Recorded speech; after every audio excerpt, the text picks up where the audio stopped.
Good morning po sa ating lahat. Welcome to the Evangelical Free Church Valenzuela. At ngayon po ay nagpapatuloy tayo sa ating pinag-uusapan for the 7th time. Lord, teach us how to pray. A series on the disciples' prayer that Jesus. Ngayon po ay patuloy na nasa GCQ tayo. Ang panalangin ko ay mas nananalangin tayo sa mga panahon na to. Bagamat marami na po nakabalik sa trabaho, pero hindi pa rin normal ang lahat. Patuloy po tayong manalangin. Sana kung bumaba na or totally mawala na ang COVID cases dito sa atin, ay posibleng na makabalik tayo sa ating service na pwede ang lahat. Kasi kapag nag-modified GCQ, 50% capacity ng building ang pwedeng dumalo sa gawain. Pero of course, wala pa rin ang 21 years old pababa at ang 60 years old pataas. And we miss you all, mga kapatid. Gusto po namin kayo. Miss ko na kayo lahat. Pero patuloy tayo sa pananampalatayang Kristiyano kahit medyo struggle tayo. Maraming mga tukso sa paligid.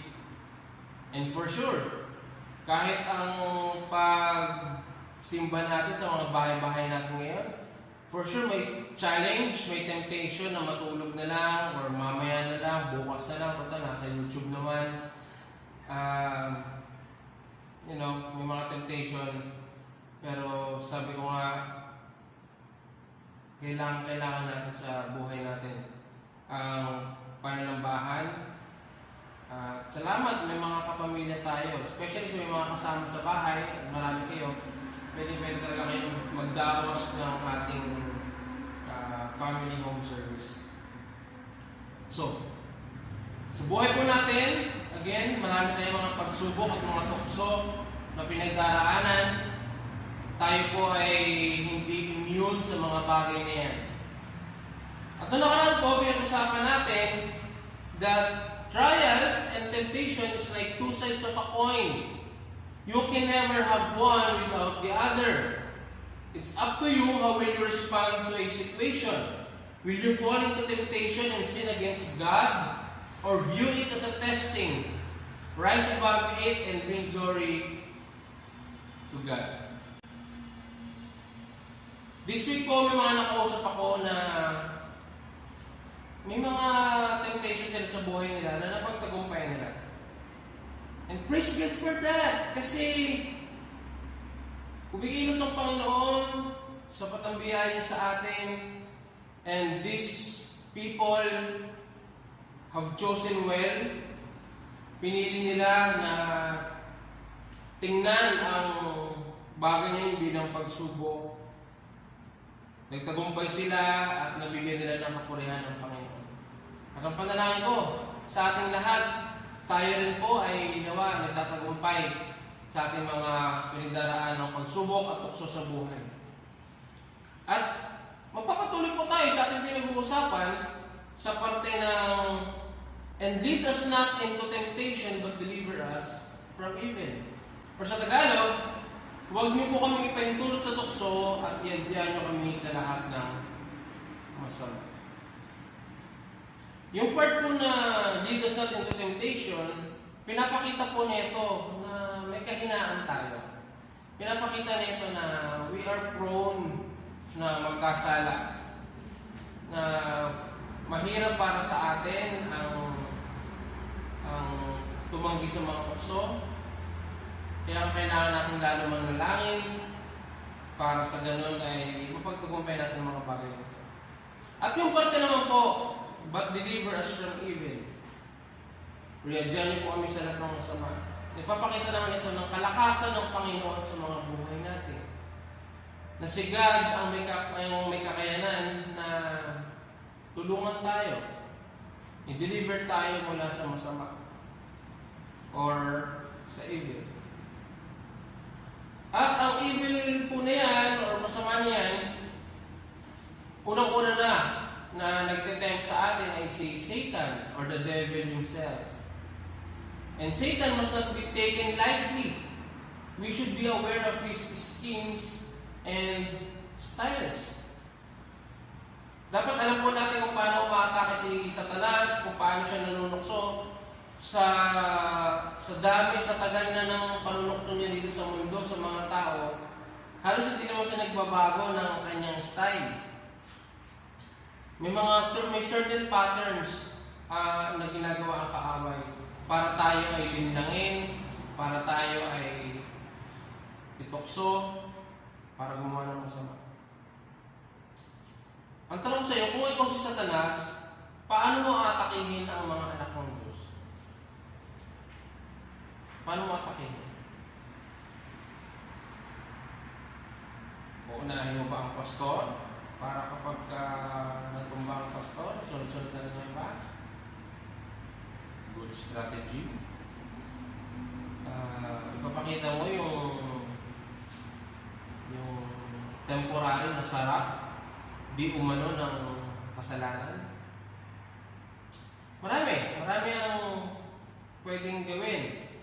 Pero makikita po natin sa Bible, ito yung usual temptation to sin patterns na nangyayari sa atin or ginagawa ng kaaway sa atin. Unang-una nagsisimula sa desire. Hindi naman tayo matutukso sa mga bagay na wala tayong desire.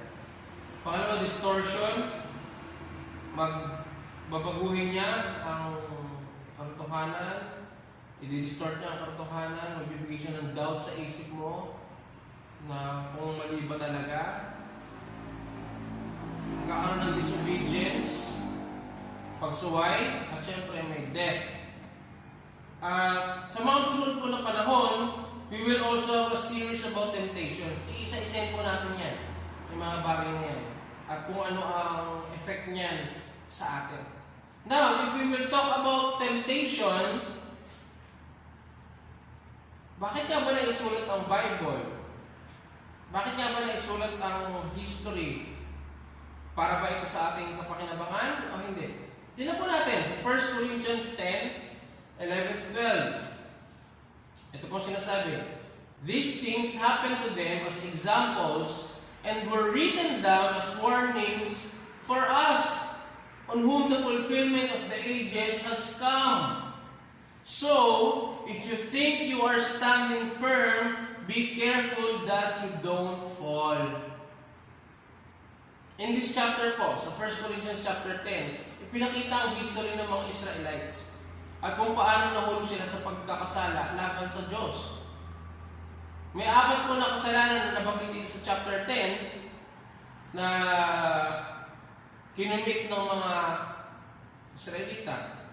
Nandyan nabanggit yung idolatry, sexual immorality, testing God, o yung sinusubok na si God, at yung pagreklamo or complaining. Then sabi mo sa verse 11, tingnan po natin yung verse 11. These things happened to them as examples and were written down as warnings for us, on whom the fulfillment of the ages has come. Oh, naisulat pala ang history na yan, ang part na yan, at basically ang Bible, para maging warning sa atin. Na kung itong mga taong ito ay nakaranas ng mga tukso at nahulog sa tukso, nakagawa ng mga kasalanan, posible rin mangyari sa atin kung hindi tayo mag-iingat. Kaya nga kailangan natin mag-ingat. Dahil baka akala natin na matibay na tayo, na hindi na natin magagawa ang mga pagkakamali ng mga Israelita, biglang mahulog pala tayo sa pagkakasala. Kaya nga sa verse 12, ano sabi ron? So if you think you are standing firm, be careful that you don't fall. Baka sa pagkakala mo nakatindig ka, matibay ka, matigas ka, bigla ka na lang mahulog sa tukso at magkasala laban sa Diyos. Kaya mga kapatid, sagutin ito saglit sa inyong mga isipan. What are the areas in your life that you think you are standing firm? Ano sa buhay ninyo, sa tingin ninyo na matibay na kayo, o malakas na kayo? Ang problema, kapag inisip po natin yung mga bagay na malakas tayo, may tendency po tayo na hindi na tayo magmamatchat or magbabantay sa mga partner. Kasi ang tingin natin, malakas na tayo sa partner. You will not guard the areas of your life that you think you are standing firm. Right? Sa tingin nyo, malakas na pala kayo. Sa tingin nyo, kaya nyo naman pala. So, bakit pa kayo magiging careful? Bakit pa kayo mag-iingat sa parte na yan? Like, sa tingin nyo ba, hindi kayo magkakaroon ng kasalanan sexual? Sa tingin nyo ba, 100% you are able to be faithful to your wife or your spouse or your husband? Minsan kasi, nauuna yung yabang, ay ako pastor, matibay na ako sa part na yan, kaya ko yan. Taga mo sa pato, hindi ko magagawa yan. Ay baka doon ka mahulog. Mag-ingat ka. Baka ikaw ay sa tingin mo nakatindig ka, doon ka pala mahulog. Be careful. Satan will attack in the areas that are unguarded. Sa tingin mo malakas na dyan, hindi mo na binabantayan, doon ka atakihin ng kaaway. Mga kapatid, overconfidence or arrogance usually results in falling into sin. Overconfidence or arrogance usually results in falling into sin. Tingnan po natin yung isang kwento sa Bible na may magandang example nito. Mark 14:27 to 31. Ito po ang sinasabi dito. You will all fall away, Jesus told them, for it is written, I will strike the shepherd and the sheep will be scattered. But after I have risen, I will go ahead of you into Galilee. Peter declared, even if all fall away, I will not. I tell you the truth. Jesus answered, today, yes, tonight, before the rooster crows twice, you yourself will disown me 3 times. But Peter insisted emphatically, even if I have to die with you, I will never disown you. And all the others said the same. Wow! Bravo, Pedro. Ang galing po ng Apostol Pedro, no? Napakatibay niya. Self-confident, overconfident, mayabang, padalos-dalos ang kanyang pagsasalita. Hindi raw siya magfa-fall away. Hindi raw siya manghihina, hindi raw siya bibitaw kahit ang lahat ay bumitaw na. Even if all fall away, I will not. Ang sabi ni Pedro. Ang ginawa ni Jesus? Sinadensya ni Jesus. Actually, Pedro, maya-maya lang, 3 times mo akong itatatwa eh. So, si Pedro, imbis na magpakumbaba, patuloy pa rin siya sa kanyang kayabangan, patuloy pa rin siya sa pagdepensa sa kanyang arrogance, sa kanyang sarili, na hanggang kamatayan daw, hindi niya itatatwa ang Panginoon. Even if I have to die with you, I will never disown you. Tapos yung iba, nagyabang na rin. Ano sabi? And all the others said the same. So, nadala na rin sila ng kayabangan ni Pedro. Nagyabang na rin sila. Ang tanong, ay nangyari. Nung gabi na yan, nung hinuli na po si Jesus ng mga sundalo, nagtakbuhan po, tumakas ang mga disipulo. Yung mga tumakas po. Na sinabi nilang hindi nila i-disown si Jesus. At si Pedro, ayun, nangyari nga sa kanya sinabi ni Jesus, 3 beses niyang itinatwa ang Panginoon. At may pagkakataon pa na sa kanyang pagtatatwa sa Panginoon, nakapagsabi pa siya ng hindi maganda sa pagtatatwa niya kay Jesus. Nagsalita siya ng tapos, nagyabang. Ayun, nagkasala. Ang tanong mga kapatid, ilang Christians kaya ang kagaya ni Pedro? Ilang Christians kaya ang kagaya ng Apostol Pedro na minsan ay nauna ang yabang? Actually, in one way or another, kagaya na rin po tayo na minsan nauna ang yabang. Minsan akala natin matatag na tayo, pero doon ka atakihin ng kaawit, magpa-fall ka. Minsan ang taas-taas ang sarili, ng tingin natin sa sarili natin, ang baba ng tingin natin sa iba. Pero ikaw mismo, meron kang pinagdaraanan at pagdaraanan kung saan ikaw ay magpa-fall, ikaw ay magkakasala. At hindi po yun tama. Hindi tama na naunang yabang natin. Hindi tama na iniisip natin na kayang-kaya na natin ang lahat. Akala na nila ng mga Christians na ganito, akala nila na kaya na nila, matibay sila, na parang wala silang struggle. Alam niyo yun, pagka kinakausap mo or nagbigay ka ng verse or ng passage, sinutulungan mo sila, ang mga sasabihin ko sa iyo, Pastor, alam ko na po yan, Pastor. Napanood ko na po yan, Pastor. Ay, dati ko po yung alam, Pastor. Alam ko na po yan. Nadaanan ko na yan. Alam niyo, ito yung mga taong puro victorious life ang alam. Victorious sila palagi. Tapos magugulat ka, itong mga taong to, wala na sa faith or nanghina na, nag-struggle na, worse, napunta na sa ibang pananampalataya. At yung iba, talagang naging mga atheist na sila na nagsasabi, alam ko na yung Pastor. Ay, kaya ko yung Pastor. Ay, yan lang eh. Victorious tayo din, Pastor. I-claim mo lang. I-claim lang natin, victorious tayo. Mga kapatid, baka magaya po tayo kay Apostol Pedro. And of course, diyan po natin makikita, hindi po perfect ang mga apostol. Pero yung mga pagkakamali nila, hindi na po natin dapat ginagaya. Kagaya sa 1 Corinthians na pinag-usapan natin kanina, naisulat din po ang Bible para magbigay ng warning sa atin. Hindi lahat hope, hindi lahat magaganda, hindi po lahat na naisulat kailangan gayahin. Yung iba po naisulat para maging warning sa atin, para hindi na natin gayahin. Para hindi na po natin gayahin. Kaya mag-iingat ang kapatid. Baka sa akala ng pagiging matibay mo, bigla kang mabuwal, bigla kang matumba, at mahulog sa kasalanan.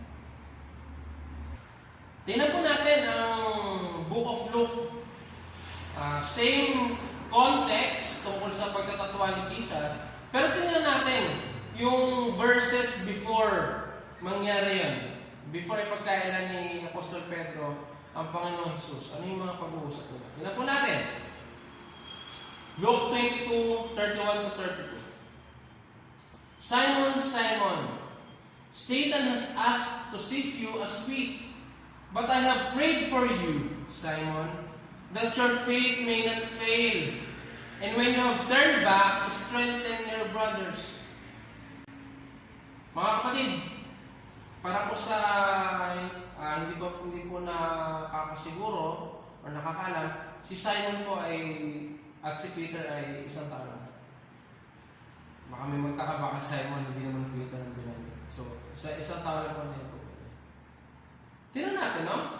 May mga katotohanan dito sa dalawang verses lang na to. May mga katotohanan na dapat natin matutunan at dapat natin ipagpasalamat sa Panginoon. Anong sabi doon? Satan has asked.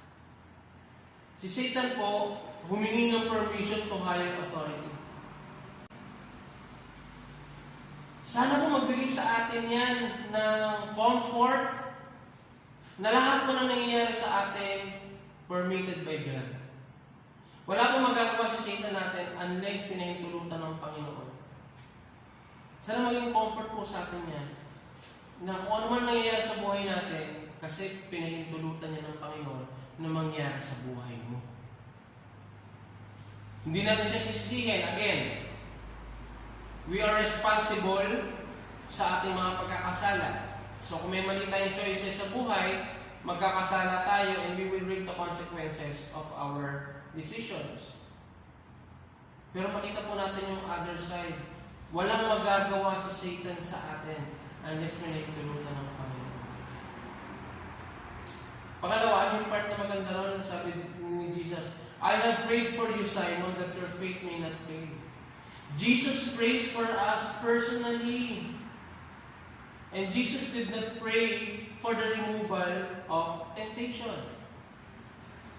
Pinapanalangin po ni Jesus, ipinalangin ni Jesus si Pedro, and for sure, pinapanalangin din niya tayo ngayon dahil siya ang ating great high priest.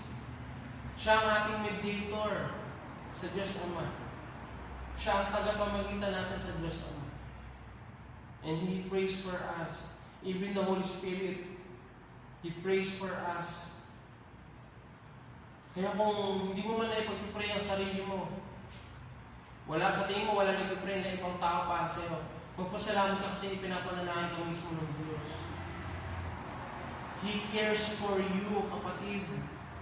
Kaya kung ano may pinagdaraan ng pagsubok o tukso sa buhay mo, huwag mo isipin na nag-iisa ka. Kasi kasama mo si Jesus and He prays for you. Ang sarap mong isipin na may nananalangin sa atin. At yung nananalangin pa sa atin ay ang Diyos mismo.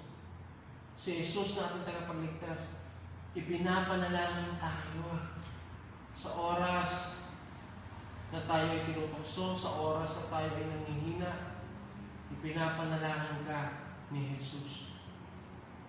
I hope mabigyan ng comfort sa iyo at pagpapalakas sa iyo, kapatid. Jesus did not pray for the removal of temptation. Bakit? Kasi nga, kung tama ang ating response sa mga temptation at sa mga pagsubok na meron tayo sa buhay, we will glorify God and we will benefit from it. Our faith will be strengthened. You know? Kung meron po kayong kaisipan na kapag Christian wala nang problema, walang paghihirap, walang pagsubok, walang tukso, fairy tale po yan. Hindi po yan totoo. Tanggalin nyo na po yan sa isip ninyo. Kung si Jesus mismo na nakaranas ng tukso, sino tayo para hindi makaranas ng mga bagay nito? Walang perfect life dito sa atin. Walang perfect na buhay sa atin. Lagi tayong nakakaranas ng pagkadapa. Bakit? Kasi nandito pa tayo sa lupa. Yung perfection sa kabilang buhay na po yung kapatid. Kaya kung meron kang paniniwala na kapag Christian ka ay magiging okay ang lahat dito sa earth, nagkakamali po kayo. Sa totoo lang, hindi tayo dapat magulat kung meron tayong nararanasan pagsubok at tukso sa ating mga buhay. Ano pa sinabi ni Jesus doon? When you have turned back, strengthen your brothers. When, not if. Jesus believes in the believer's perseverance. Particularly, alam niya na si Pedro ay makakabalik. Kumbaga, after niya maitatwa si Jesus, alam niya na magbabalik loob si Pedro sa kanya. At ang sabi doon, when you came back, kapag nakabalik ka na, palakasin mo ang iyong mga kapatid.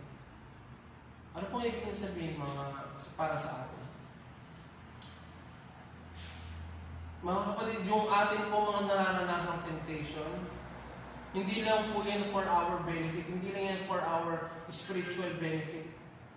Kundi makakatulong din tayo sa iba na nangihina din. Si Apostol Pablo, sa 2 Corinthians, di ba nakaranas siya ng comfort from God?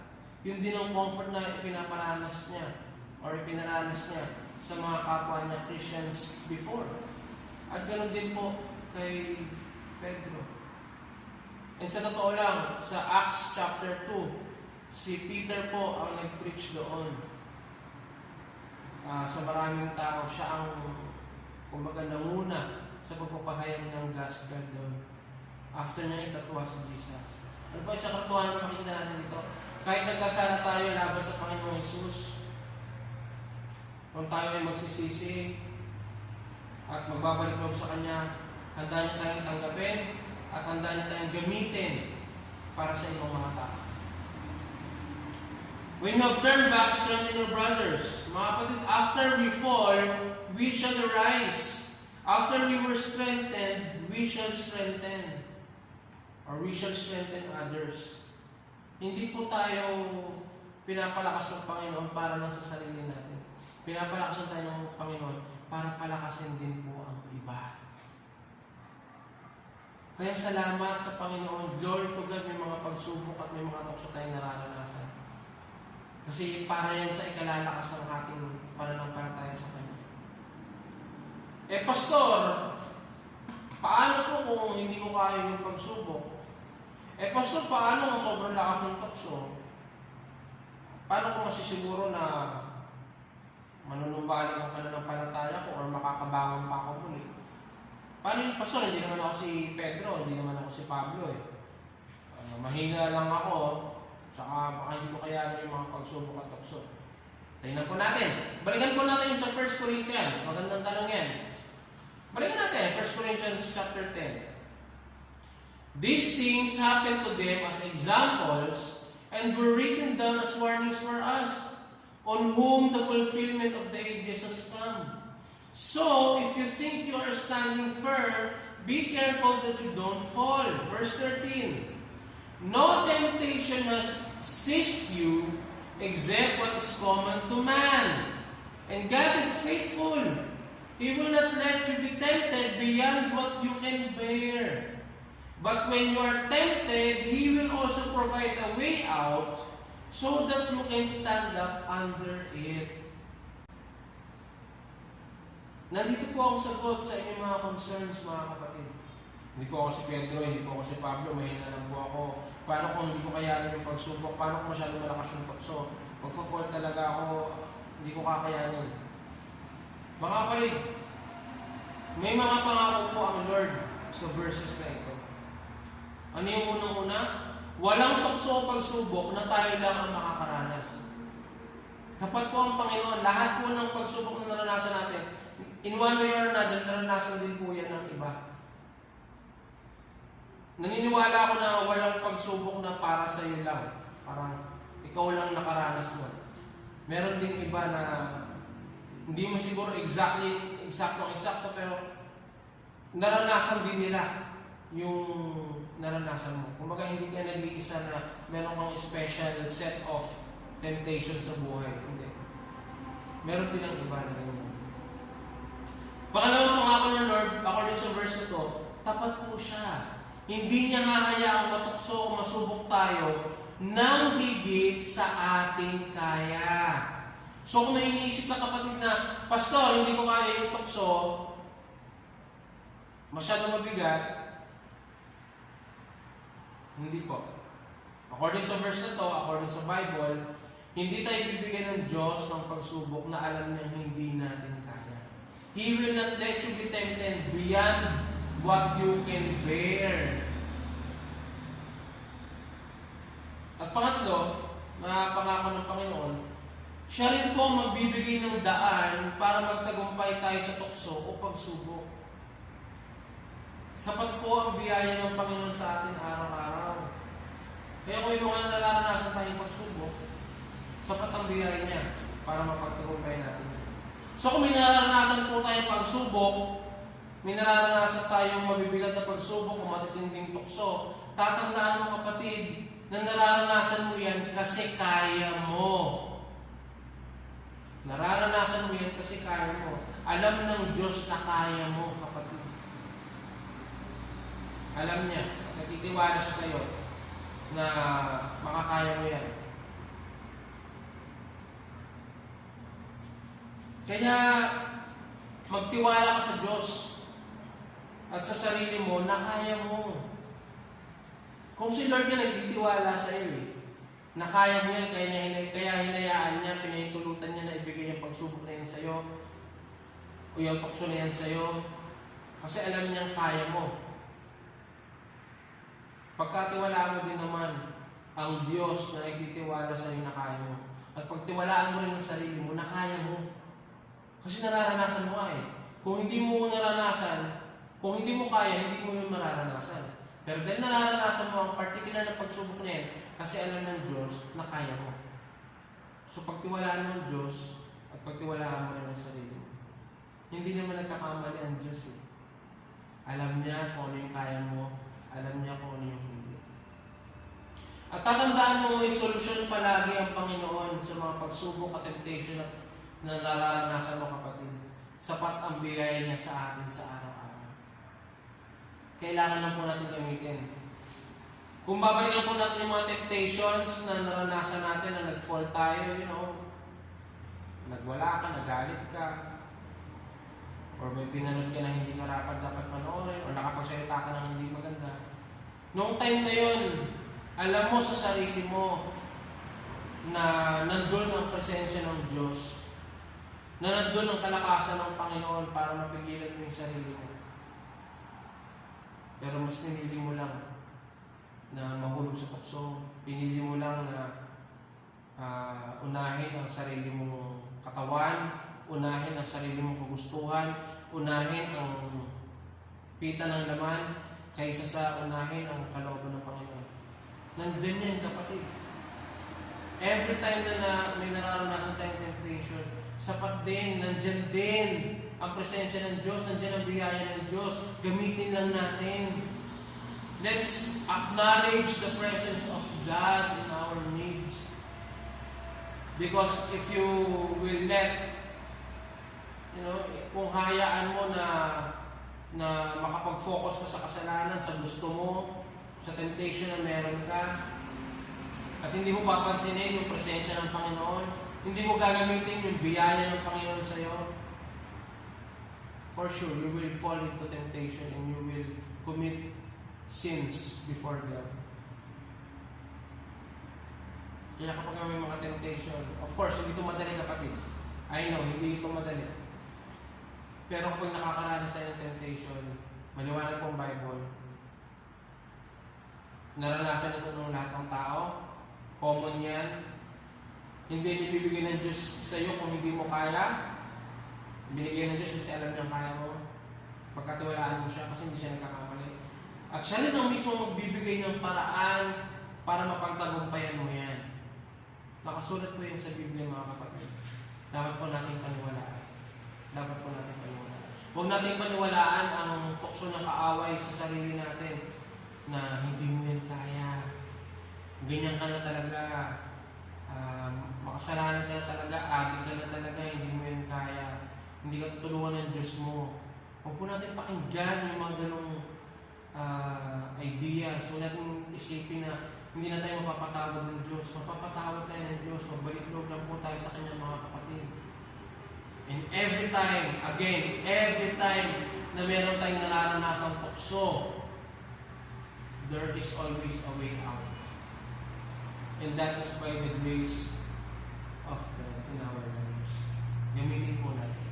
Huwag natin aksayahin. Unahin natin ang kapurihan ng Panginoon. Huwag ang ating mga sarili. Mahirap? Yes, mahirap. Pero sapat ang biyaya ng Diyos sa atin. So,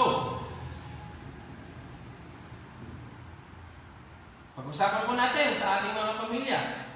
Pagkaroon tayo ng reflection with our families today, or sa sarili mo lang kung wala mong kausap. Number 1, Jesus prayed for Peter. He also prays for us today in our battle against sin. How does this truth comfort you in your struggles? Paano ka nakakomfort ng katotohanan na pinag-pray din tayo ni Jesus, kagaya na yung pinag-pray niya si Peter? Pangalawa, so if you think you are standing firm, be careful that you don't fall. How does overconfidence makes us vulnerable in falling into temptation or sinning? What areas do you think you are standing firm? Pray about it. Baka nagiging overconfident ka kasi doon, kapatid. And lastly, no temptation assists you except what is common to man, and God is faithful. He will not let you be tempted beyond what you can bear. But when you are tempted, He will also provide a way out so that you can stand up under it. How does this verse help you in the temptations you are facing? Yung verse na yan, sa tingin mo, paano yan nakakatulong sa iyo para harapin ang iyong mga tukso? tukso sa buhay. I hope mga kapatid, may natutunan po tayo sa araw na ito. And of course, reflect on these things. Pwede nyo ulitin yung video, pwede nyo ulitin yung sermon or yung mga parts na hindi pa maliwanag sa inyo. And of course, I pray that we will be able to overcome temptations this following week.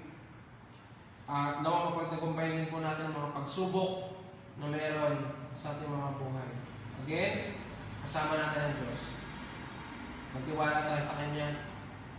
At pagkatiwalaan natin ang sarili natin, na magagawa natin, na magtagumpay sa tukso sa tulong ng Panginoon. Pagpapatuloy po natin, actually, isang sermon na lang tayo for this series. Tingnan po natin kung anong mangyayari. Kung mag-series break ako next Sunday, tingnan po natin. Pero isang sermon na lang tayo para sa The Disciples' Break. Tayo po lahat ay magsitayo at tayo ay magwakas sa isang panalangin. Panginoon, nagpapasalamat po kami sa oras na ito na sinamahan niyo kami. Sinamahan niyo kami matuto, sinamahan niyo kami, Panginoon, na mag-aral na inyong mga salita. Salamat Lord kasi sinasamahan din po kami sa mga pagkakataon na kami ay tinutokso, na kami ay nakakaranas ng mga pagsubok sa buhay. Salamat Lord kasi may pangako ka. Salamat Lord kasi hindi mo pa hintulutan na may tukso na dumaan sa amin na hindi namin kaya. We thank you Lord because you are a faithful God. Maraming salamat kasi matapat ka sa mga buhay namin. Kahit may mga pagkakataon, maraming pagkakataon na hindi kami tapat sa inyo. Lord, kagaya ni Peter, alam ko, pinagpipray niyo rin mo kami.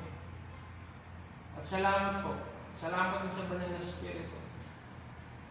That He is praying for us sa mga pagkakataon na hindi namin alam kung ano yung pagpipray namin. Maraming salamat, Lord, kasi sapat ka. Sapat ang iyong biyaya. At nasa amin po ang choice. Kung sa mga bagay na pinagdaraanan namin, tama ba ang magiging choice namin at mapapurihan ka? O magiging mali ang aming mga choices and we will dishonor your name and we will fall into sin. Patawad Panginoon sa mga nagawa namin kasalanan this week.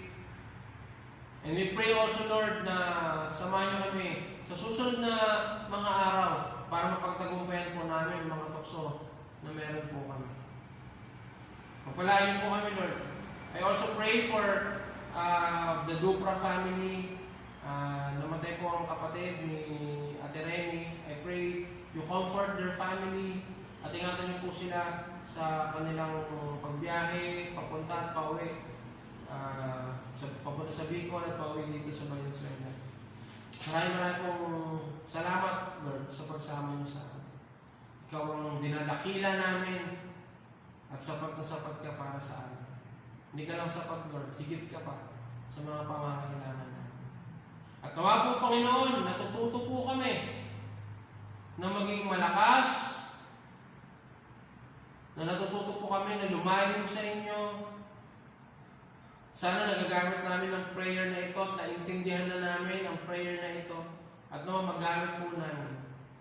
Maraming salamat, Lord. Ikaw ang Diyos na patuloy na sumama sa amin. Ingatan niyo po kami at nawa po, Panginoon, ang sitwasyon dito sa Pilipinas about COVID-19. Nawa bumuti na po ang sitwasyon namin dito. Nawa magkaroon na po ng gamot laban dito. At ikaw po ang mag-comfort sa amin at magpalakas sa aming mga resistensya at magpagaling sa aming mga sakit. Wala po yung posible sa inyo doon. Kailangan lang talaga ng kalooban mo kung ano nga ba ang kalooban mo. Maraming pong salamat, Lord. Ikaw ang mapapurihan sa mga oras na ito. Ito po ang aming panalangin sa matamis na pangalan ni Jesus. Amen. Pagpalain po tayo ng Panginoon.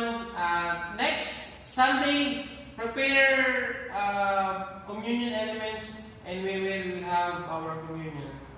And once again, we will remember the Lord and His sacrifice on the cross